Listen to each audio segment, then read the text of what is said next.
अहम खबर शामिल करें। आपको बताएं, डीआई खान सगू रोड पर नामालूम अफराद की फायरिंग से कस्टम के चार कस्टम एहलकार हलाक हो गए हैं। और इस मुतालिक आपको बताएं कि नामालूम अफराद की फायरिंग है जिससे एक बच्ची समेत 4 कस्टम एहलकार जा बहक जबकि एक दागीर जख्मी हुआ है। डीआई खान और कस्टम इंटेलिजेंस की एहलकार डीआई खान कोयटा रोड पर रूटीन की ड्यूटी पर मौजूद थे, जबकि इस मुतालिक पुलिस का बताना है कि नामालूम अफराद की फायरिंग करने के बाद ये वाकया पेश आया है और नामालूम अफराद फायरिंग करने के बाद फरार होने में कामयाब हो गए हैं। सगू रोड पर नामालूम अफराद की फायरिंग से कस्टम के 4 एहलकार हलाक हुए हैं, जबकि इस वक्त आपको बताएं कि नामालूम अफराद की फायरिंग से एक बच्ची समेत 4 कस्टम एहलकार जाँ बहक जबकि एक राहगीर जख्मी हुआ है। और कस्टम इंटेलिजेंस के एहलकार इस वक्त डीआई खान कोयटा रोड पर रूटीन की ड्यूटी पर मौजूद थे। इस मुतालिक आपको बताएं कि नामालूम अफराद की फायरिंग करने के बाद ये अफराद अब फरार होने में कामयाब हो गए हैं।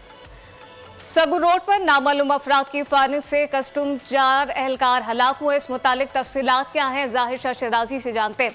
शिराजी साहब, आगाह कीजिएगा, ये क्या वाकया पेश आए? जी बिल्कुल, संगू रोड पर जो डेरा इसमाइल खान का बॉर्डर है बलूचिस्तान के साथ, वहाँ पर ये कस्टम एहलकार रूटीन की गश्त पर थे जब नामालूम अफराद ने पर फायरिंग की है। और इस फायरिंग के नतीजे में पुलिस ने तस्दीक की है कि 4 कस्टम एहलकार जा बहक हुए। इस फायरिंग की जद में आकर एक बच्ची जो कि इस जगह मौजूद थी वो भी जा बहक हुई है।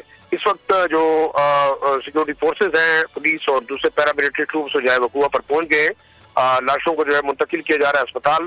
ताहम अभी तक किसी दहशत ग्रुप की जानिब से जो है वो किसी किस्म की जिम्मेदारी कबूल नहीं की गई, लेकिन ये खदशा जाहिर किया जा रहा है कि क्योंकि ये वाकया डेरा इसमाइल खान और बलूचिस्तान के बॉर्डर के ऊपर हुआ है, ये बताया जा रहा है कि शायद बल्कि जो रोड के ऊपर अब तक जो इतलात है 4 कस्टम एहलकार जा बहक हुए, एक बच्ची भी इनके साथ जा बहक हुई है। एक बच्ची भी उनके साथ जा बहक हुई है। जाहिर शाह शिराजी, बहुत शुक्रिया। सब्सक्राइब करें और बेल दबाएं ताकि कोई खबर रह न जाए।